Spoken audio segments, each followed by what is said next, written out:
Aquí es donde nuestros colaboradores unen sus esfuerzos día con día para llevar la salud a cada uno de los pacientes que encuentran en nuestros productos un alivio a sus padecimientos.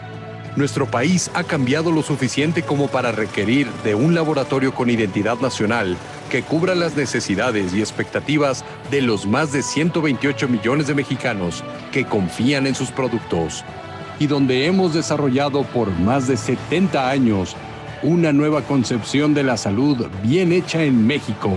Por eso, en este evento tan especial, queremos darles la más cordial recepción a nuestro espacio, en donde hemos forjado tantas propuestas útiles para un mundo globalizado.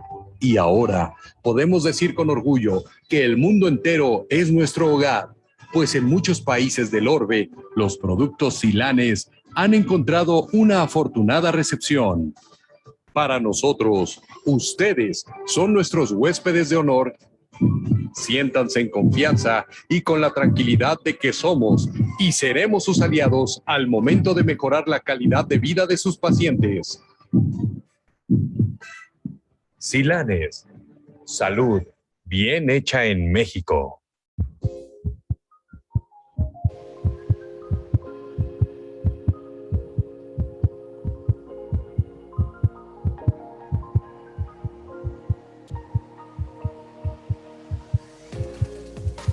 ¿Qué tal? Buenas noches a todos los que están aquí con nosotros. Bienvenidos a nombre de Laboratorio Silanes, que trabaja en pro de la salud bien hecha en México. Agradecemos a todos su asistencia a nombre de nuestros compañeros que están en Matamoros, en Reynosa, en Nuevo Laredo y en Monterrey. Esta charla, pues interactuando con el experto, hablar de un tópico que hoy es muy común en el día a día en sus consultorios, que son las dislipidemias. Agradeciendo mucho al doctor Navarrete que pues nos ayude a coordinar esta sesión interactiva, y en particular también quiero agradecer mucho a los médicos que están de forma presencial en la ciudad de Nuevo Laredo, con nuestra compañera Miriam, y que pues ella los va a estar apoyando para cualquier situación que quieran compartir o interactuar con nuestro ponente. Muchas gracias por estar con nosotros. Quiero cederle los micrófonos a la doctora Cecilia Olvera, que es nuestra CCL en nuestra empresa, y pues ella les dará la presentación de nuestro ponente para esta charla. Muchas gracias por estar aquí. Muchas gracias, Juanita, y un gustazo verte de nuevo. Gracias. Me da muchísimo gusto verte, que estás todo bien. Y bueno, doctores, muchísimas gracias por regalarnos unos minutos de su tiempo, valiosísimo. Entonces, agradecemos muchísimo su presencia. Y quiero que sepan que esta noche nos acompaña, estamos orgullosos de presentarles al doctor Francisco Ariel Navarrete Acosta. Él es médico endocrinólogo y bueno, como ustedes pueden ver aquí en su CV, tiene mucha experiencia con el extranjero, entonces vemos que tiene mucha experiencia en la Asociación Americana de Endocrinólogos, fue certificado por la Educational Commission for Foreign Medical Graduates, y pues realmente tenemos, él tiene muchísima experiencia en endocrinología, y bueno, tenemos el gusto y el placer de tenerlo esta noche con nosotros. Si no lo conocen ya, se van a dar cuenta de la hermosa persona que es y lo bien preparado que está. Entonces, doctor Ariel, muchísimas gracias por estar con nosotros. Le cedo todos los micrófonos a usted. Bienvenido. Muchas gracias, Cecilia. Muchas gracias por la presentación. Y pues el día de hoy vamos a hablar sobre un tema muy interesante, como vamos a ver a continuación. Voy a empezar a compartir mi pantalla.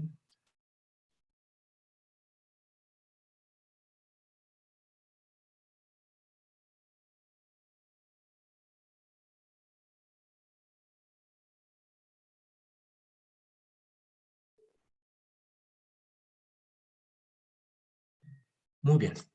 Aquí en México tenemos un grave problema en cuestión de dislipidemias. Sabemos, de acuerdo a la encuesta nacional de salud que se publicó el año pasado, que el 48.9% de las personas, o sea, una de cada dos mexicanos, tiene triglicéridos elevados. El 22% tienen colesterol LDL elevado por arriba de 130, que es el colesterol más heterogénico. El colesterol LDL tiene diferentes objetivos. Aquí en la encuesta nacional de salud ellos dijeron 130 como un margen normal, que pudiera ser un margen normal como lo vamos a ver a continuación, pero los objetivos en personas que tienen diabetes, que tienen riesgo alto de enfermedad cardiovascular o riesgo muy alto, los objetivos de LDL son mucho más bajos, incluso menores a 55, como vamos a ver más adelante. Colesterol HDL bajo, el 28.3% de las personas, o sea, casi 3 de cada 10 personas tienen colesterol HDL bajo. Esta prevalencia de las dislipidemias aumenta con la edad hasta los 60 años y después se mantiene o incluso se reduce. Estas son las causas de muerte de acuerdo al INEGI más recientes, hablando del año pasado, de enero a junio del año pasado. Y vemos cómo las enfermedades del corazón han sido, son y muy probablemente seguirán siendo la causa número 1 de muerte en México, incluso a pesar de la pandemia de COVID. La enfermedad cardíaca es la causa número 1 de muerte en México y en segundo lugar el año pasado fue COVID, el tercer lugar fue diabetes. Este año, con este descenso en los casos de COVID, volvió a ser diabetes la causa número 2 y COVID se volvió la causa número 3 de muerte en México. Vemos cómo las defunciones por enfermedades del corazón han ido en aumento, básicamente por infartos o pacientes con insuficiencia cardíaca. Incluso hubo un pico importante el año pasado por los pacientes que básicamente perdían la atención por cuestiones de la pandemia. En cuestión de diabetes, también más o menos el mismo caso, ha ido en aumento de manera muy importante y el año pasado hubo un repunte importante en las defunciones por diabetes por falta de atención médica. En cuestión de hipertensión, el 30.2% de la población en México tiene hipertensión.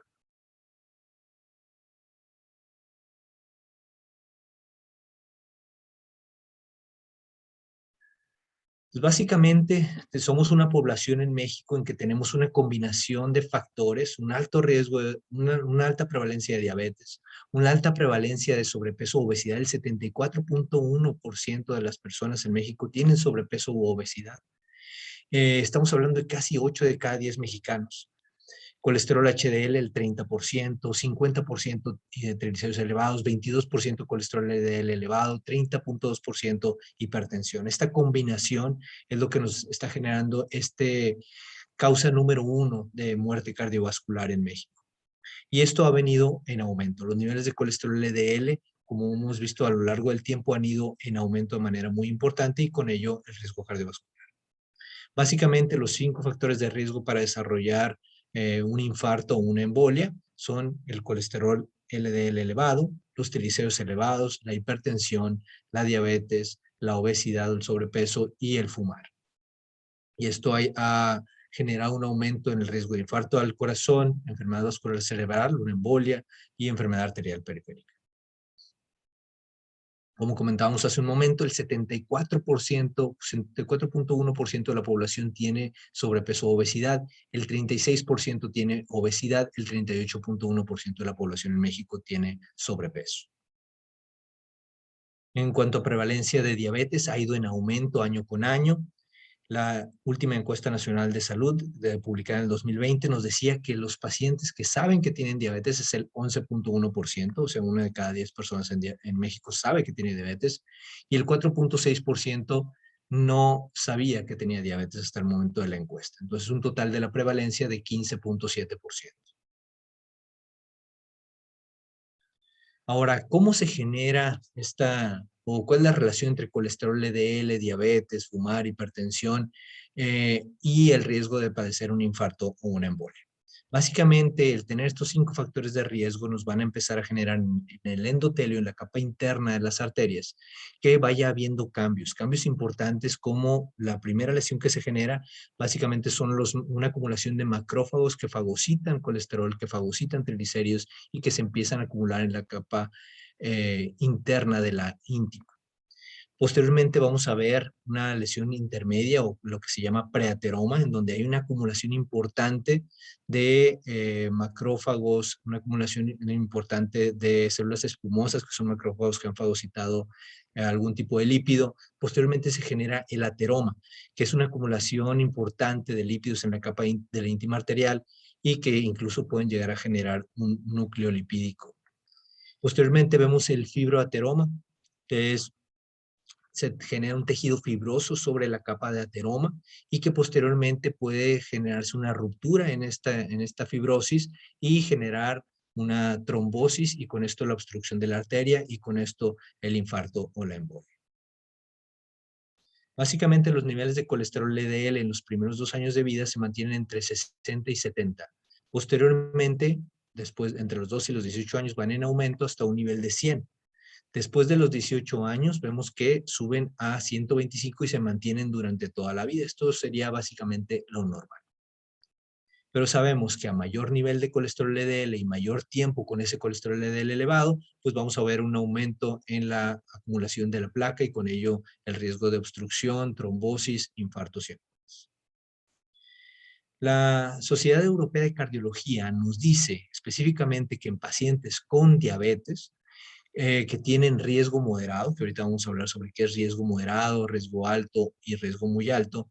En los pacientes que tienen riesgo moderado de enfermedad cardiovascular, el objetivo de LDL no es 130, es menos de 100. Y en pacientes que tienen riesgo muy alto, el objetivo de LDL es menos de 70 o una reducción de por lo menos el 50% del colesterol LDL inicial. En pacientes que tienen diabetes y tienen un riesgo muy alto de enfermedad cardiovascular, queremos un objetivo de menos de 55 miligramos por decilitro de colesterol LDL. Ahora, ¿cómo sacamos el riesgo de un paciente? Básicamente existen tablas europeas en donde toman en cuenta si el sexo, si es hombre o mujer, si fuma o no fuma, la edad, el colesterol total y la presión sistólica. Y en base a eso nos clasifican el riesgo.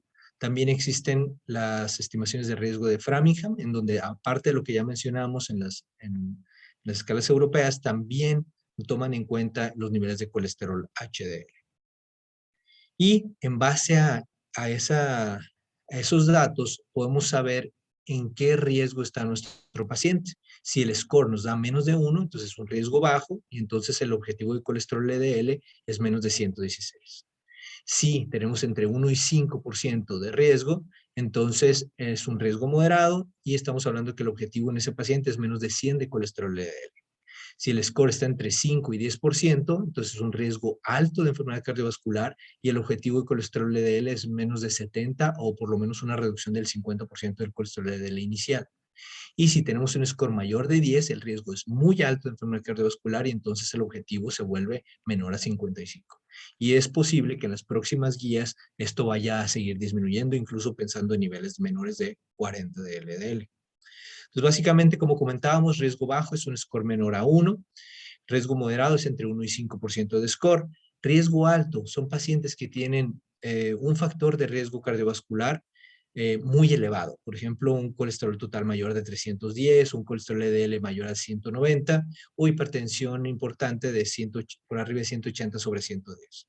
También pueden ser pacientes con diabetes con un factor de riesgo cardiovascular de más de 10 años de duración. Pacientes que tengan una tasa de filtración glomerular entre 30 y 59, que es una falla renal crónica estadio 3. Pacientes de riesgo muy alto, estos que queremos que tengan un colesterol LDL menor a 55, pues son pacientes que ya tienen una enfermedad cerebrovascular documentada, que han tenido cardiopatía isquémica, una embolia, enfermedad arterial periférica o que ya han tenido alguna revascularización coronaria. Pacientes que tienen diabetes, que ya han tenido algún daño o alguna complicación de la diabetes como microalbuminuria, retinopatía, neuropatía. Esto se vuelve muy importante cuando veamos el caso clínico más adelante. O que tienen diabetes con 3 o más factores de riesgo cardiovascular asociados como fumar, como colesterol o triglicéridos elevados e hipertensión. O que tienen diabetes tipo 1 de más de 20 años de duración. Pacientes también se clasifican como muy alto riesgo que tengan enfermedad renal crónica estadio 4 con una tasa de filtración glomerular menor a 30. Entonces, básicamente para estos pacientes, ya que los clasificamos, que ya sabemos el riesgo que tienen y el objetivo de colesterol LDL que estamos buscando, entonces tenemos básicamente 3 tratamientos que podemos utilizar aparte de los cambios en la alimentación y el ejercicio, que son las estatinas, que son los medicamentos que más se han utilizado para disminuir el colesterol LDL y que tienen aparte otros efectos pleiotrópicos importantes en cuanto a estabilidad de la placa y disminución del tamaño de la placa. Tenemos ezetimiba, que es un medicamento que disminuye la absorción de colesterol, pero no es un medicamento tan potente para disminuir el colesterol como lo son las estatinas. Y los inhibidores de PCSK9, que son los medicamentos más nuevos, son muy potentes para disminuir el colesterol LDL, pero el costo sigue siendo todavía muy elevado. Entonces, básicamente, hablando de las estatinas, vemos que dentro de las estatinas hay diferentes tipos de intensidad en las diferentes estatinas. Por ejemplo, tenemos estatinas de intensidad baja, es decir, que tienen una disminución de colesterol LDL menor al 30%, y de estas estamos hablando de la pravastatina, la fluvastatina. Estatinas de intensidad moderada, como la lovastatina, la simvastatina y la pitavastatina, que tienen una disminución de colesterol LDL de entre el 30 y el 50%. Y las estatinas más potentes, de alta intensidad, que disminuyen el colesterol LDL más del 50%, y de estas estamos hablando de la atorvastatina y la rosuvastatina. Hablando de rosuvastatina, la dosis de 10 miligramos, vemos que tiene una disminución del 48% de colesterol LDL. Y para llegar a esta disminución tendríamos que usar la dosis de atorvastatina de 40 miligramos. La dosis de 20 miligramos de rosuvastatina tiene una disminución del 55% de los niveles de LDL. Y cuando hablamos de atorvastatina tendríamos que usar la dosis más alta de 80 miligramos. Y cuando usamos la dosis de rosuvastatina de 40 miligramos tenemos una disminución del 60% del colesterol LDL inicial. Entonces, básicamente, dentro de las estatinas, la más potente, sin duda, es la rosuvastatina. Esto lo hemos visto en varios estudios, como el estudio Stellar, donde vemos que rosuvastatina fue 8.2% más potente que atorvastatina, dosis de 80 miligramos. También nos demuestra que en comparación con pravastatina, dosis de 40 miligramos, hay un 26% más de reducción LDL con rosuvastatina que con pravastatina y un 18% más de potencia en cuanto a disminución de colesterol LDL que con simvastatina. Este es otro estudio donde también demuestra cómo rosuvastatina es la estatina más potente en cuanto a disminución de colesterol LDL. En cuanto a los aumentos de dosis de todas las estatinas se rigen por esto mismo. Es decir, con la dosis baja de 10 miligramos es donde mayor disminución de colesterol LDL vamos a ver, como lo vimos en la tabla en donde veíamos rosuvastatina de 10 miligramos, una disminución del 48% de colesterol LDL. Pero cuando duplicamos la dosis de 10 a 20 miligramos vamos a ver una reducción extra de un 6%. Cuando volvemos a duplicar la dosis de 20 a 40 miligramos, vamos a ver otra reducción del 6%. Y cuando volvemos a duplicar la dosis de 40 a 80 miligramos, vemos otra reducción del 6%. Y esto aplica para todas las estatinas. Pues básicamente, en pacientes que utilizamos una estatina, vemos que en el caso de rosuvastatina, vemos una disminución de los pacientes que estamos buscando menos de 100 de colesterol LDL, el 41% de los pacientes no logra llegar a este objetivo, porque estamos buscando niveles mucho más bajos. Y cuando estamos buscando un colesterol LDL menor a 70, pues el 18.1% de los pacientes logra esta meta de colesterol LDL. Entonces no nos está haciendo suficiente con las estatinas, incluso con las de más alta potencia, y es donde nos empieza a hacer lógica el empezar a combinar medicamentos, como rosuvastatina con ezetimibe. Y lo que vemos es que al combinar rosuvastatina con ezetimibe, el ezetimibe nos da un aumento en la potencia de disminución de LDL de un 15 a un 20%. Y esto aplica para todas las estatinas. Cuando agregamos ezetimibe con cualquier estatina, vamos a ver esta reducción de entre el 15 y el 20% de colesterol LDL extra a la que ya nos va a dar la estatina. En esta tabla vemos una disminución del 20% de colesterol LDL cuando agregamos estatina a rosuvastatina. También vemos disminuciones leves en cuanto a triglicéridos y aumentos leves en cuanto a colesterol HDL al agregar la ezetimibe a la rosuvastatina. Pues básicamente con esto aumentamos, al agregar ezetimibe, aumentamos la potencia y aumentamos la posibilidad de llegar al objetivo que estamos buscando de colesterol LDL. También sabemos que ezetimibe, también como la estatina, también reduce el tamaño de la placa, aunque no de manera muy significativa, pero también reduce también la estabilidad de la placa, es decir, el riesgo de que tiene una placa de desprenderse e ir a tapar una arteria más pequeña como las arterias del cerebro y ocasionar una embolia. En cuanto a la seguridad de las estatinas, cuando agregamos la ezetimiba, no generamos un mayor riesgo de efectos adversos de las estatinas. Básicamente, la ezetimiba no tiene efectos adversos importantes, por eso es que al agregarla a la rosuvastatina no aumentamos el riesgo de efectos adversos, y esto es algo muy importante. Dentro de los beneficios que tienen las estatinas en la utilización para disminuir el colesterol LDL, también vemos otros efectos como disminución del riesgo de un 27% de un evento vascular cerebral, un 21% de disminución de riesgo de un evento vascular cerebral isquémico. Vemos una disminución del 27% para tener un infarto no fatal y un 25% en la disminución del riesgo de necesitar revascularización. Dentro de los efectos adversos, en algún tiempo se habló de algunos cambios que pudieran generar las estatinas en cuanto a la disfunción cognitiva, pero básicamente esto no ha sido demostrado, no ha habido esa relación entre las estatinas y disfunción cognitiva. En cuanto al riesgo de evento vascular cerebral hemorrágico, solamente se vio un aumento modesto en pacientes que ya han tenido un evento vascular cerebral hemorrágico. Mucho tiempo se habló también sobre el riesgo de generar diabetes con el uso de las estatinas, y lo que se ha visto es que con las estatinas de alta intensidad como atorvastatina y rosuvastatina solamente es un aumento del riesgo de generar diabetes en un 0.2% por año. Es un riesgo muy, muy bajo. En cuanto al riesgo de cambios en las transaminasas o enfermedad o insuficiencia hepática, solamente 1 de cada 100,000 pacientes con estatinas genera alguna falla hepática ocasionada por las estatinas. Es un riesgo muy, muy bajo. Y el efecto adverso más común que tienen las estatinas, que es los dolores musculares, la miopatía, 1 de cada 1,000 pacientes lo generan, y básicamente al suspender la estatina esto desaparece. Entonces básicamente vamos a ver que al utilizar la combinación de rosuvastatina con ezetimibe, vamos a ver una reducción del 60% en los niveles de colesterol LDL, incluso con la dosis baja de rosuvastatina. Vamos a ver una eficacia superior frente a únicamente utilizar monoterapia al utilizar la combinación, y sobre todo cuando viene en una sola tableta. Vamos a ver que más del 90% de los pacientes alcanzan el objetivo de LDL menor a 100 y el 70% de los pacientes alcanzan objetivos menores a 70. Esto es por este 20% de disminución de LDL que nos genera al agregar el ezetimibe a la estatina más potente que hay, que es rosuvastatina. Vemos disminución del riesgo cardiovascular y de la mortalidad cardiovascular, y aparte de la progresión de la aterosclerosis. Y básicamente en cuestión de seguridad, pues sabemos que al utilizar la combinación, pues podemos utilizar menos dosis de estatina, dependiendo del objetivo que estemos buscando en el paciente y dependiendo del nivel inicial de colesterol LDL. Y pues al utilizar 2 medicamentos en la misma tableta, sabemos todos que mejora la adherencia al tratamiento mientras menos tabletas utilice el paciente. A manera de conclusión, aquí en México pues tenemos un problema muy severo en cuanto a dislipidemias. El porcentaje de pacientes con triglicéridos altos es 1 de cada 2 personas, 48.9%. El LDL elevado arriba de 130 es el 22%, hipertensión 30%, diabetes 15.7%. O sea, estos factores de riesgo, 74% sobrepeso y obesidad. Es increíble el riesgo, y por eso es que somos la causa número 1 que tiene México en muerte es enfermedad cardiovascular.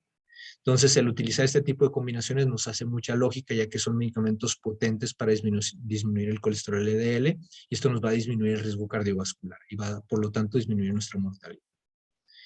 Y pues la mejor eficacia en cuanto a riesgo cardiovascular al utilizar la combinación, y en cuanto a seguridad, pues el agregar ezetimiba no agrega mayor riesgo de efectos adversos a la única utilización de estatina. Y rápidamente vamos a pasar a un caso clínico que nos va a ayudar a aterrizar esto que acabamos de ver. Es un caso clínico que a mí me gusta mucho porque lo vengo siguiendo desde hace mucho tiempo. Es un caso real de mi consulta que lo vimos por primera vez el 28 de agosto del 2015. Es un paciente masculino de 52 años con diabetes tipo 2 que ya tenía 18 años de evolución, ya de larga evolución. Cuando lo vimos por primera vez en el 2015, tenía antecedente de su mamá con diabetes y estaba con un tratamiento únicamente de insulina Novomix 30 unidades en la mañana y 18 unidades antes de la cena. Y traía una hemoglobina glucosilada de más del 14%, un nivel muy, muy alto a pesar de la dosis de insulina que estaba utilizando. Él mencionaba que tenía disminución de la visión desde hacía un mes de evolución, eso es lo que lo hacía consultar. Tenía parestesias, ardor en los pies, ya datos de neuropatía, disfunción eréctil de 5 años de evolución y edema de miembros inferiores de 2 cruces. Su peso era en ese entonces de 93 kilos, una talla de 1,68, obesidad grado 1. Lo que decidimos hacer con este paciente es tratar de llegar al objetivo de glucosa, con glucosas de ayuno entre 80 y 130, postprandiales menores a 180, y para esto decidimos empezar a utilizar metformina, que es uno de los medicamentos más ampliamente utilizados en el control de la diabetes, tratando de mejorar la sensibilidad a la insulina, sobre todo a nivel hepático. Empezamos con la dosis baja para posteriormente aumentar la dosis. Decidimos utilizar un inhibidor de la DPP-4, tratando de aumentar la secreción de insulina por el páncreas. Decidimos utilizar una glitazona para tratar de mejorar la sensibilidad a insulina, principalmente a nivel muscular, y con eso poder utilizar menos dosis de insulina. Y en este entonces teníamos poco tiempo de utilización de los inhibidores de SGLT2. Empezamos a utilizar uno de ellos tratando de generar glucosuria y con eso disminuir la cantidad de insulina que iba a utilizar el paciente. Y decidimos utilizar básicamente la misma dosis de insulina que estaba utilizando, pero distribuirla de manera diferente para cubrir sobre todo la glucosa postprandial de la comida, que es una de las glucosas, era la glucosa yo creo más descuidada en cuanto al esquema de insulina que estaba utilizando, ya que no estaba utilizando una insulina ultra rápida antes de la comida, y eso generaba que la glucosa postprandial de la comida se quedara en niveles muy altos. Y como todos sabemos, aquí en México generalmente la comida media es la comida más abundante, la que más carbohidratos y grasa tiene. Entonces decidimos utilizar la misma Novomix 30, 16 unidades antes de desayuno, 16 antes de comida y 16 antes de cena. Estos son sus Destrostics después de la primera consulta, donde vemos glucosas de ayuno, que estamos buscando niveles entre 80 y 130 y están mucho mejor. Las glucosas postprandiales queremos que estén en menos de 180, por aquí después del desayuno 182, 184. Antes de la comida queremos menos de 130, por aquí vemos 143, 156. Las postprandiales después de la comida bastante bien. Las glucosas previas a la cena, ya incluso por aquí veíamos niveles de 77. Y las glucosas postprandiales después de la cena bastante bien. Viendo esto, lo volvemos a ver en septiembre, el 11 de septiembre del 2015, donde vemos que había aumentado 700 gramos, que esto es muy común en pacientes que están muy descontrolados, que están perdiendo peso, y al momento de controlar vemos una recuperación en el peso. Vemos su glucosa de ayuno en 130, la creatina en 1.01 y los triglicéridos en 444. Nivel muy alto, queremos que estén en menos de 150. Mejorar los triglicéridos va a mejorar la sensibilidad a la insulina. Por eso decidimos utilizar fenofibrato de 160 miligramos una vez al día. En este entonces teníamos monitores continuos de glucosa tipo iPro2, en donde eran monitores que se ponían en el área del abdomen, eran ciegos, no podíamos ver mientras trajera el sensor cómo estaban los niveles de glucosa, sino después de 5 a 7 días podemos retirarlos y podemos ver cómo se comportaba la glucosa. En este monitor continuo de glucosa vemos que cada color es un día. Por ejemplo, los miércoles es el rojo, el jueves es el azul, y la media, que es la línea punteada, es el promedio de glucosa de todos los días que trajo el monitor iPro2. Y lo que veíamos en este paciente es básicamente que tiene muy poca variabilidad glucémica, eso es bastante bueno. Sabemos que vemos que la glucosa postprandial se mantiene bastante bien, tanto en el desayuno, la comida y la cena, y esto fue lo que nos impulsó a tratar de cambiar su esquema de insulina por una insulina basal que únicamente se aplicara una vez al día, para tratar de quitar la insulina ultra rápida que usaba antes de desayuno, comida y cena, y con eso disminuir el riesgo de hipoglucemia, y también para comodidad del paciente, ya que pues, no es lo mismo aplicarse 3 veces al día, aplicarse solamente una vez al día. Entonces, básicamente, en octubre del 2015 decidimos cambiar a una insulina basal, en este caso Tresiba, la dosis de 23 unidades, es una de las insulinas con menos riesgo de hipoglucemia. Para noviembre del 2015 vemos que su colesterol total está en 159, triglicéridos bajaron bastante bien de 444 a 124, respondió muy bien, colesterol HDL en 36.7 y el colesterol LDL en 97.1. En este entonces, en el 2015, las guías nos decían que para pacientes con diabetes, en general, el colesterol LDL debería estar en menos de 100. Entonces, al ver este 97.1, estábamos contentos en cuanto a que el objetivo se había cumplido, sin necesidad de utilizar ningún medicamento. Posteriormente lo volvemos a ver en febrero del 2016 con una hemoglobina glucosilada en 6.7. El objetivo era que estuviera en menos de 7%. Decidimos continuar con el mismo tratamiento y lo citamos en 6 meses con una hemoglobina glucosilada y perfil de lípidos. Traía una glucosa de ayuno bastante estable. Posteriormente lo volvemos a ver en marzo del 2016 por onicomicosis, le dimos tratamiento. Posteriormente lo volvemos a ver en julio del 2016 con una hemoglobina glucosilada en 6.72, bastante bien.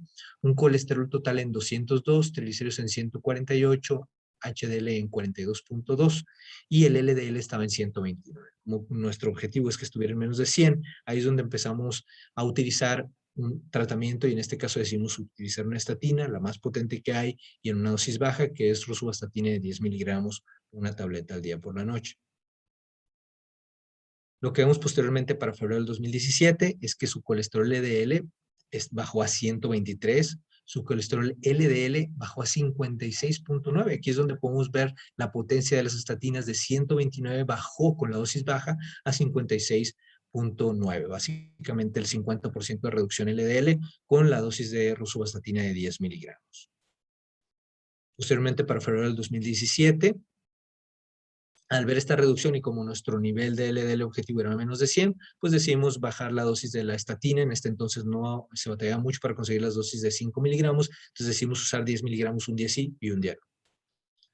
Posteriormente lo volvemos a ver en agosto del 2017 con una hemoglobina glucosilada en 7.01, un colesterol total en 174, triglicéridos en 154, LDL en 102. Decidimos continuar con la rosuvastatina cada 48 horas. Y decimos aumentar la dosis de insulina tresiva a 26 unidades. Posteriormente lo vemos para marzo del 2018, una hemoglobina glucosilada en 8.06, por eso aumentamos la dosis de insulina a 26 unidades de nuevo. El colesterol total 159, LDL en 59.6 y los triglicéridos en 159. Para junio del 2018, lo vemos con una hemoglobina glucosilada en 7.19, colesterol total en 169, triglicéridos 185 y colesterol LDL en 87.4 dentro del objetivo que estamos buscando en ese entonces. Para septiembre del 2018, hemoglobina glucosilada en 7.44, colesterol total 122, HDL en 42.6 y LDL en 49.9, bastante bien, con la dosis de estatina cada 48 horas. Entonces, baja de rosuvastatina. Para diciembre del 2018 lo vemos con un colesterol total en 152, triglicéridos en 216, por eso decidimos aumentar la dosis de fenofibrato a 200 miligramos y el colesterol LDL en 64.7, bastante bien, continuamos con la misma dosis de estatina. Como la hemoglobina glucosilada seguía alta, a pesar de la dosis de tresiva de 31 unidades, ya cuando usamos 30, 40 unidades de insulina basal quiere decir, y la hemoglobina glucosilada sigue alta, quiere decir que la glucosa postprandial está alta, entonces tenemos opciones. La opción es usar un esquema basal plus, que es una insulina basal con una insulina ultra rápida en una dosis, ya sea antes de desayuno, comida o cena, o usar el esquema basal bolo, donde usamos una insulina basal con insulina ultra rápida antes de desayuno, comida y cena, o tenemos ya la opción, esto es reciente, de utilizar insulina basal con un análogo de GLP-1 en la misma aplicación, sobre todo análogos de GLP-1 que tengan mayor efecto postprandial, que fue lo que decidimos hacer, cambiar por Soliqua la dosis, la de 133, que es la pluma verde, 34 unidades al día. Con eso vemos que se le colocó en ese entonces, en enero del 2019, un monitor continuo de glucosa freestyle libre que ya teníamos disponible y vemos que su hemoglobina glucosilada calculada estaba en 6.1%, bastante bien. Vemos que para abril del 2019 tenía un colesterol LDL en 160.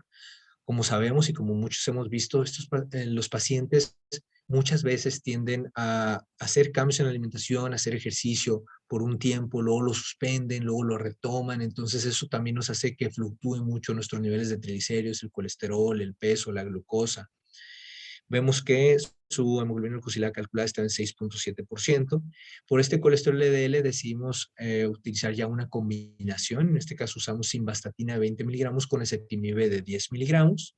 Este es el monitor continuo de glucosa freestyle libre, donde vemos 6.7 de hemoglobina glucosilada calculada, 84% del tiempo lo pasa en rango, queremos que sea más del 70%, 16% del tiempo lo pasa arriba del rango, queremos que sea menos del 25%, bastante bien, y 0% de hipoglucemias, bastante bien. Esto lo vamos a brincar un poquito, porque nos vamos a concentrar en el colesterol LDL. Para noviembre del 2019, lo vemos con un peso de 92.5, perdió 1.1 kilos, que esto se lo atribuimos al análogo de GLP-1 que estaba utilizando en Soliqua. Vemos que su colesterol total está en 248, triglicéridos 388, a pesar de que estaba con el fenofibrato en la dosis máxima, LDL en 126. Entonces decidimos aumentar la dosis de simvastatina a 40 miligramos junto con ezetimibe de 10 miligramos. Para este entonces, en el 2019, ya salen las guías de la Asociación Europea de Diabetes, de Cardiología, perdón, donde ya nos explica esto que yo les acabo de explicar, de clasificarlos de acuerdo a un score para saber qué riesgo tiene y con eso saber el objetivo de colesterol LDL que estamos buscando.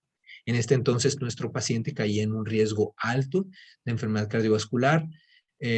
Incluso ya estábamos pensando que pudiera estar cerca de tener un riesgo muy alto de enfermedad cardiovascular. Entonces nuestro objetivo se volvía ya menos de 70 y con la intención incluso si se pudiera de llegar a menos de 55 de colesterol LDL. Para eso decimos ya mejor utilizar una estatina de alta potencia, ya que estamos utilizando una de moderada potencia y no estamos obteniendo, junto con ese ezetimibe, y aún así no estamos obteniendo el colesterol LDL deseado. Entonces, en ese entonces la combinación que existía era la de atorvastatina con ezetimibe. Decidimos utilizar la dosis de atorvastatina de 20 miligramos, que era la dosis alta, con 10 miligramos de ezetimibe. Y vemos que el colesterol LDL bajó a 44.7. Posteriormente, ya tenemos la combinación con rosuvastatina, que es incluso más potente que atorvastatina para poder utilizar una dosis menor. Y vemos que su colesterol total está en 160, su colesterol LDL en 70.8 y los triglicéridos en 225 a pesar del fenofibrato. Vemos 92% del tiempo en rango, bastante bien, 0% hipoglucemias, 8% arriba del rango, hemoglobina glucosilada calculada en 6%. Para marzo del 2021, él estaba utilizando Soliquad 23 unidades. Vemos que su tiempo en rango disminuyó de manera importante, había aumentado 2.6 kilos de peso. Su hemoglobina glucosilada calculada en 7.7%, 53% del tiempo lo pasaba arriba del rango, con una baja variabilidad glucémica, creemos que sea menos del 36%, era el 30.4%.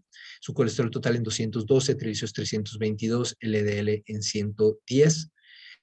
En este entonces se platicó con él sobre, pues ya estábamos con una dosis alta de rosuvastatina junto con ezetimibe y aún así su colesterol LDL estaba en 110 y en el caso de él queríamos que estuviera en menos de 70. Hablamos con él sobre la utilización de un inhibidor de PCSK9.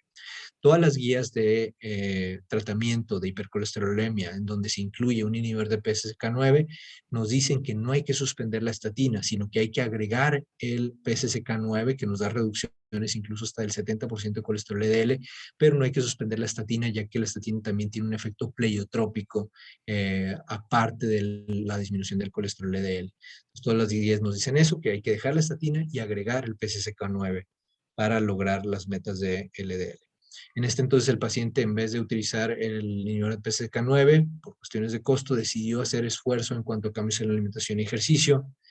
Y lo que posteriormente vemos es que su nivel de colesterol total bajó a 98, sus triglicéridos en 248, su LDL en 15.4, únicamente utilizando 3-7, la dosis de 20 miligramos de rosuvastatina con 10 miligramos de ezetimibe.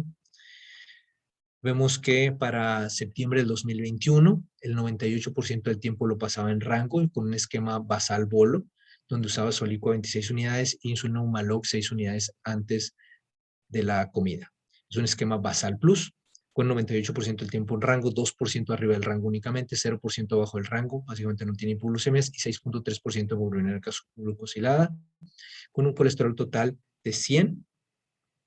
Este es su último perfil de lípidos, colesterol total de 100, triglicéridos en 162 con el fenofibrato de 200 miligramos, colesterol HDL en 38.4 y su colesterol LDL de 29.3. Entonces vemos el efecto de cambios en la alimentación, ejercicio y la combinación de rosuvastatina con ezetimibe, que es 3-7, vemos que nos da un muy buen efecto en disminuir colesterol LDL y no tuvimos que utilizar el inhibidor de PCSK.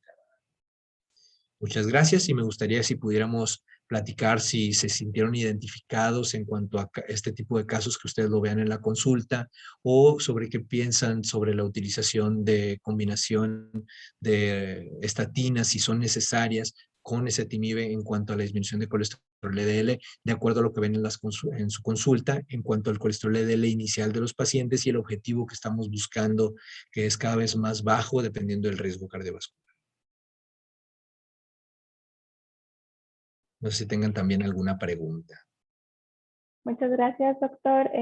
Doctores, ¿les va a llegar o ya les llegó una invitación para que acepten participar Por favor, les pedimos que lo acepten y de esta manera, en el momento en el que ustedes quieran participar, hacer algún comentario, pueden abrir sus micrófonos y o sus cámaras y nos pueden comentar lo que ustedes gusten. Les pedimos también, si tienen la posibilidad de levantar su manita, en la parte de abajo debe de tener la opción de levantar la mano y nosotros le damos la palabra para que puedan darnos sus comentarios. Entonces, no sé si alguien quiera compartirnos algo. Como bien dice el doctor Ariel, quisiéramos escuchar sus experiencias sobre pacientes que hayan tenido con o sin el uso de medicamentos como lo es Presete. No sé si hay alguien que nos quiera compartir algo.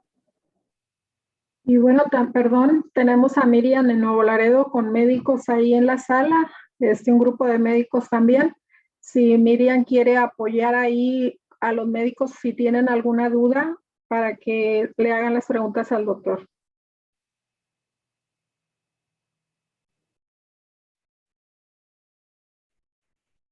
Muchas gracias, Juanita.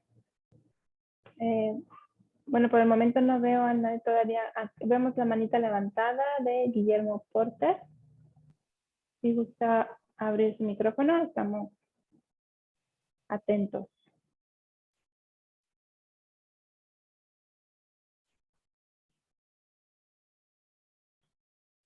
Si nos escuchan. En caso de que no puedan abrir su micrófono, pueden escribirlo en el chat y nosotros lo leemos. Si por alguna razón se les complica. Sí, señorita, una Adelante, pregunta. bienvenido. Sí, yo por muchos años estuve utilizando con los pacientes el gemfibrosilo, ¿verdad? En pacientes con hipertrigliceridemia.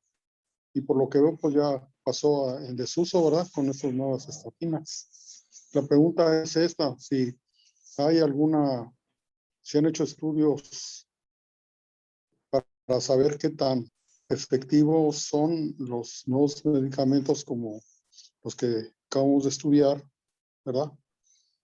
Y el asunto del gemfibrosilo, porque pues es una herramienta que utilicé mucho. Ya soy médico antiguo, ¿verdad? Y ahora estoy sorprendido con esto y quisiera si fuera tan amable en contestarme esa pregunta, ¿qué ventajas tiene sobre este medicamento en los estudios que se hayan hecho? Lo que sí, doctor, con mucho gusto. Gemfibrosilo es como usted lo menciona, un medicamento que se utilizó durante mucho tiempo. Básicamente, su objetivo era la disminución de triglicéridos. Como veíamos en las encuestas nacionales de salud, el 50% de los pacientes tienen triglicéridos y elevados y arriba de 150, y el colesterol LDL hasta un colesterol total elevado hasta un 26%. Entonces es frecuente que veamos en los pacientes esta combinación de colesterol elevado, triglicéridos elevados, que le llamamos hiperlipidemia mixta. Entonces, en el caso de gemfibrosilo, junto con los fibratos, son muy buenos medicamentos para disminuir triglicéridos. Y en el caso del colesterol LDL, básicamente las estatinas, el ezetimibe y los inhibidores de PCSK9 son los que nos van a dar una disminución significativa en cuanto a colesterol LDL. Gemfibrosilo tiene disminución de colesterol LDL, pero no es tan significativa como lo logran ser las estatinas, el ezetimibe y sobre todo los inhibidores de PCSK9. Gracias, doctor. Espero que haya podido contestar su pregunta. Sí, gracias. Muchas gracias, doctor. No sé si haya alguien más que tenga algún comentario o alguna pregunta para el doctor Ariel. Bueno, no veo ninguna manita levantada. Mientras se animan, doctor, si me lo permite, al empezar la charla, en algún momento comentó sobre, pues, precisamente esta pandemia, ¿no? De la enfermedad por SARS-CoV-2. Me llamó mucho la atención al principio, se estuvo hablando mucho sobre el uso de estatinas para evitar complicaciones de COVID-19. Sin embargo, según lo que estuve leyendo, entiendo que lo importante es más bien las estatinas como prevención de que haya algún problema ya a nivel vascular, que es finalmente esta inflamación que el COVID-19 pues altera todavía, bueno, que exacerba, ¿no? Entonces, no sé si me pudiera realmente comentar algo al respecto, si efectivamente es más bien como medida preventiva las estatinas, o también o es más importante ya como tratamiento cuando tenemos la enfermedad. Correcto. Sí, por ejemplo, lo que hace COVID-19 básicamente es un virus que genera mucha inflamación. Los pacientes que han fallecido por COVID-19 es porque se da una cascada de inflamación muy importante. Es lo que se llama la cascada de citoquinas, es mucha inflamación. Entonces, ¿por qué los pacientes con diabetes, los pacientes con hipertensión, los pacientes con obesidad son los que más fallecieron por COVID-19? Pues principalmente porque son pacientes que ya tienen inflamación. Ya un paciente con diabetes sabemos que todos los marcadores de inflamación salen en niveles elevados cuando hablamos de diabetes mal controlada. En cuestión de sobrepeso y obesidad, tienen factores de inflamación muy importantes, como el factor de necrosis tumoral, la interleucina 6, que son factores de inflamación que los tienen elevados los pacientes que tienen sobrepeso y obesidad, y a mayor nivel de obesidad, mayor inflamación. Entonces, esta inflamación que cuando se genera la infección por COVID-19, todavía se genera más inflamación, es lo que genera la cascada de citoquinas y es lo que genera la inflamación tan importante que puede llegar a acabar en la muerte. Entonces, el controlar la glucosa, el tener colesterol elevado, colesterol LDL normal o dentro del objetivo, el tener, el perder peso, el tener menos grasa visceral, todo eso ayuda a que haya menos inflamación y por lo tanto disminuye el riesgo de mortalidad por COVID-19. No sé si con eso contesté su pregunta. Sí, muchas gracias, doctor. Muy interesante, doctor. Hay una pregunta allá en el norte, en Nuevo Laredo. Adelante, Miriam.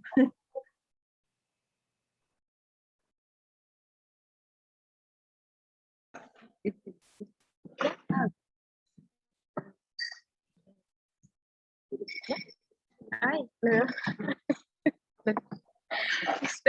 perdón, era yo. Se ven muy bien, se ven muy bien. ¿Cómo estás, Ariel? Qué gusto saludarte. Muchas gracias por tu plática. Ay, estoy acá en Nuevo Laredo, soy Analí. Gracias, Analí Vélez. ¿Cómo estás? Te quería preguntar, por ejemplo, siempre he habido como que hay una discrepancia, sino como que esta cuestión en las escalas, ¿no? Para calcular la mejor escala para el cálculo de riesgo cardiovascular. Y en lo personal, ¿cuál consideras que es la mejor? ¿Cuál es la que tú usas? Hay varias diferencias, en algunas. Pues está el score Framingham Global Risk que se pues basa también en el país, ¿no? En la etnia. ¿Cuál consideras que es como que la mejor para calcular el riesgo del paciente? Claro, yo creo que las mejores, yo creo que la que más hemos venido utilizando es la de Framingham, ya esa ya la tenemos desde hace mucho tiempo, pero ahorita con las guías europeas de cardiología, yo creo que las escalas europeas son muy buenas también en cuanto a calcular el score de riesgo y en base a eso poder calcular el objetivo de colesterol LDL. Yo creo que las europeas y las de Framingham son las que más se utilizan y son las mejores. Muchas gracias. Por contrario, cuídate mucho. Saludos. ¿Alguien más que tenga una pregunta?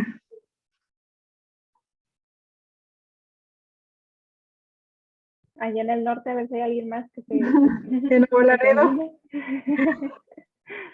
No sé, Miriam, si alguien más por allá en tu reunión hay algún médico que tenga alguna pregunta para el doctor Ariel. No, Juanita, todo está bien.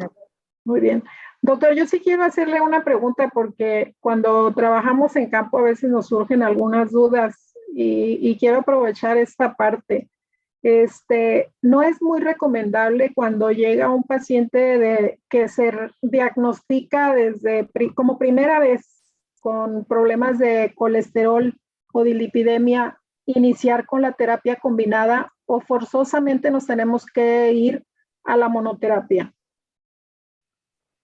No, por ejemplo, la decisión, ¿cómo basar la decisión sobre utilizar monoterapia o utilizar una terapia combinada? Yo creo que lo principal es, ¿cuál es el objetivo de colesterol LDL? No es lo mismo tener un objetivo de 100, de 70 o de 55, y dónde estamos iniciando.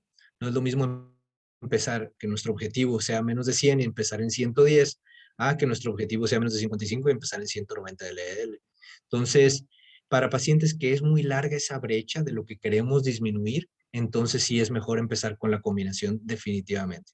Cuando es poco lo que queremos disminuir, por ejemplo, este ejemplo donde el objetivo es un paciente con diabetes de recién diagnóstico que queremos menos de 100, estamos empezando en 115 o 120, pues a lo mejor con una estatina en dosis baja podemos llegar al objetivo. Incluso pudiéramos llegar a utilizar una estatina de baja potencia. Pero como muchos de los pacientes que vemos, sobre todo los que tienen hipercolesterolemia familiares con niveles muy altos de colesterol LDL, mayores a 190, pues llegar a un objetivo de 100 o de 70 o de 55 sobre todo, pues no lo vamos a lograr si empezamos con una estatina de baja potencia o si empezamos con incluso de alta potencia, pero rápido. Entonces ahí es donde tenemos mejor combinarlas. La verdad es que aquí en México los niveles de LDL muy elevados, es muy frecuente que lo veamos en la consulta. Entonces, por eso es que la utilización de estas combinaciones de estatinas de alta potencia con ezetimibe nos resultan muy útiles. Muchas gracias, es una muy buena respuesta también para nosotros porque a veces se vuelve un reto. ¿Y cuándo la recomiendas al inicio? Si al inicio combinación o cómo lo manejamos. Y me queda claro que cada paciente es diferente y hay que perfilarlo muy bien para determinar, como usted menciona, cómo arrancar el inicio del tratamiento. La ventaja es que, bueno, nosotros tenemos la versatilidad de tener dosis muy bajas como la que usó en ese paciente de 10/10, que vi yo en el trayecto del control, que bajó y luego volvió a subir, y me queda claro que los cambios de hábitos en cierto momento afectan mucho, ¿no? Y cambian los datos de una forma muy dura. En Nuevo Laredo hay otra pregunta. Adelante, Miriam. Juanita, doctor Ariel, mucho gusto. Miriam Barrera. Tenemos una pregunta aquí en la ciudad. El doctor Edgardo Barrios pregunta, ¿en cuánto tiempo se reduce la placa de ateroma con la combinación? Sí, las disminuciones de placa en cuanto a la placa de ateroma son mínimas, no son importantes. Hasta ahorita no ha habido algún medicamento que disminuya la placa de ateroma de manera importante o estadísticamente significativo. Entonces son disminuciones mínimas que obviamente mientras menos placa tengamos, pues más flujo va a haber de sangre y esto va a beneficiar al paciente. Y aparte de que también hay un concepto que se llama estabilidad de la placa, es decir, qué tanto riesgo tiene una placa de desprenderse e ir a tapar una arteria más pequeña y generar una embolia. Entonces, tanto ezetimibe como rosuvastatina han demostrado que disminuyen que mejoran la estabilidad de la placa y que disminuyen el tamaño de la placa, pero son disminuciones mínimas, no son disminuciones importantes, y para esto se necesita el tratamiento de manera continua durante algunos años. O sea, generalmente después de un año ya podemos ver una disminución leve en cuanto a la placa, pero no es nada tan importante. Por eso la importancia de la prevención. Cuando ya la placa está generada, está pegada, pues es difícil quitarla. Los medicamentos no hacen ese efecto. Pero pues, si prevenimos y desde que detectamos el colesterol elevado, los triglicéridos elevados, controlamos, pues entonces evitamos la generación de la placa y eso es mucho mejor. Pues básicamente estos medicamentos son para prevenir, pero también tienen cierto efecto en reducir el tamaño de la placa. Muchísimas gracias. No, muchas gracias, doctor.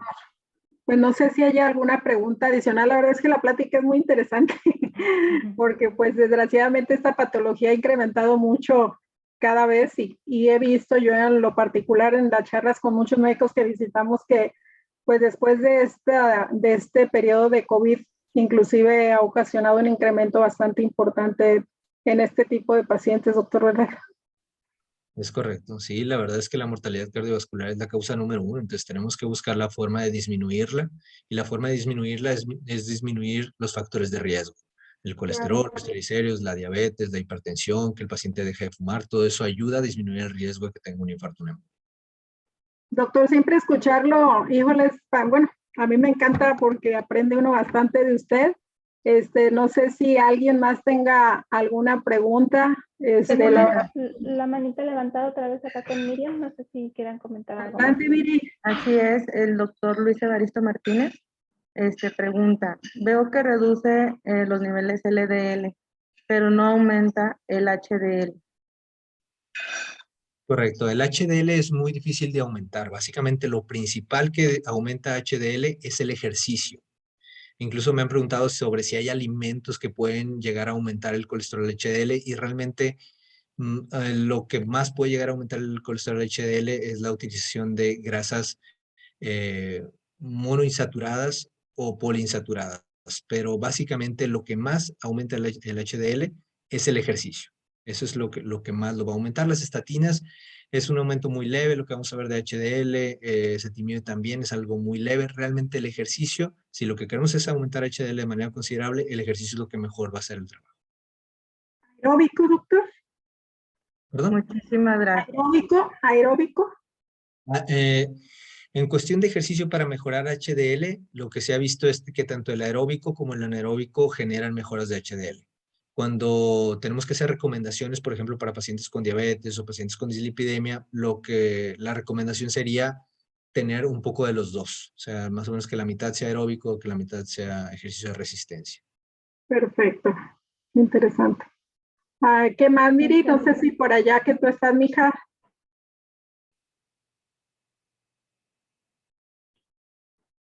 Parece que no. Serían todas las preguntas. Muy bien. Muchas gracias. Pues bueno, son las 9:01. No sé si hay alguien más que se quiera animar a comentarnos algo, alguna experiencia que tengan, alguna otra pregunta, que el doctor Ariel amablemente nos está ayudando a resolver dudas.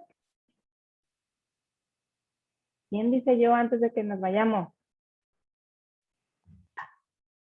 Muy bien, inclusive, bueno, si en dado momento alguien tiene alguna pregunta posterior a ello, pues bueno, están los compañeros y con todo gusto, el doctor siempre ha tenido mucha apertura a través de nosotros para apoyarnos, con todo gusto. Así es. Bueno, pues están de acuerdo. No sé, quiero darle las gracias al doctor Ariel. Muchísimas gracias por su tiempo, doctor. Un gusto volver a verlo. Y muchísimas gracias a todos ustedes por habernos acompañado esta noche, por haberse tomado un ratito, unos minutitos para aprender más, para compartir con nosotros, lo cual nos enriquece muchísimo. No tienen una idea de cuánto nos ayuda esto. Y bueno, pues volverle a agradecer, doctor. Espero volverlo a ver próximamente. Y bueno, pues Juanita, que todo toda la... Yo quiero pedirles un favor muy grande a todos los que están vía remota y a los que están allá con Miri.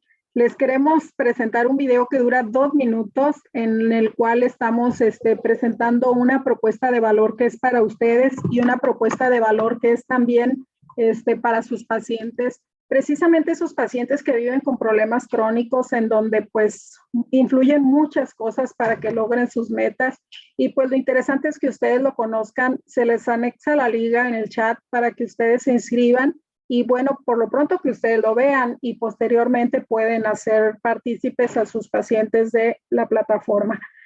Posterior después de este video, les agradeceríamos bastante que si nos dan la oportunidad de contestar.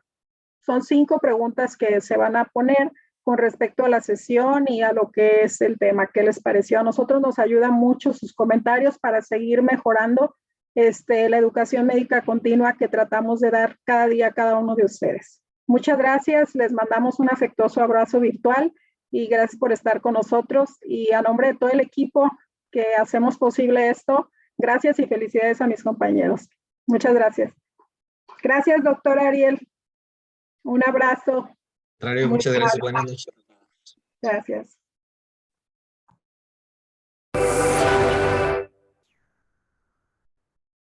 ¿Te imaginas poder complementar los tratamientos de tus pacientes con artículos, guías de alimentación y ejercicios que te ayuden a brindar un tratamiento integral en un solo lugar? MedPoint es una herramienta completamente gratuita que busca ser un punto de encuentro entre médicos y pacientes. En esta plataforma, ambos encontrarán información especializada sobre diversos padecimientos, además de guías de alimentación, cuidados, ejercicios, salud emocional sobre diferentes padecimientos, presentados en múltiples formatos como artículos, videos o infografías. Para poder acceder a la información deberás de crear una cuenta. 1. Ingresa a www.medpoint.com.mx. Da clic en el botón de registrarse. 2. Indica si eres público general o médico. Esta parte es importante, ya que de esto dependerá que nuestros contenidos se adapten a tu perfil. 3. Llena el formulario para crear tu cuenta. Una vez que hayas concluido con estos pasos, podrás empezar a disfrutar de MedPoint. Es importante que sepas que MedPoint es una herramienta holística, por lo que independientemente de tu especialidad o gusto, podrás navegar por cualquiera de nuestros contenidos y a partir de tu consumo, nuestro algoritmo se ajustará. Ahora sí, hay 4 formas de navegar por nuestra herramienta desde nuestro home. 1. Especialidad. Como su nombre lo dice, aquí encontrarás información segmentada. 2. Recomendados. Aquí nuestro algoritmo te recomendará información segmentada a tus intereses y los artículos que has leído. 3. Lo más nuevo. En esta sección encontrarás nuestros materiales más recientes. 4. Tendencias. Esta sección te mostrará lo más buscado por todos nuestros usuarios con intereses afines al tuyo. Bien, tomemos como ejemplo cardiología. Damos clic en la especialidad de interés. Automáticamente nos arroja todos los contenidos relacionados con este tema. Pero supongamos que queremos especializarnos en un tema, enfermedades del corazón. Automáticamente se presentarán todos los artículos relacionados con corazón. En este caso, encontramos artículos informativos, alimentación y prevención.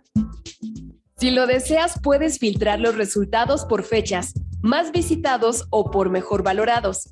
También puedes filtrar el contenido por tipo de usuario, ya sea médico o paciente. Supongamos que estamos interesados en el contenido de alimentación.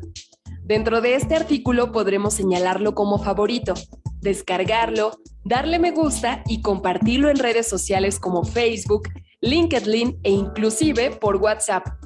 Los artículos que encuentras aquí son recomendaciones similares al que estás leyendo y que podrían interesarte. Este fue solo un ejemplo de las miles de búsquedas que podrás realizar en nuestra herramienta. MedPoint, un punto de encuentro entre médicos y pacientes.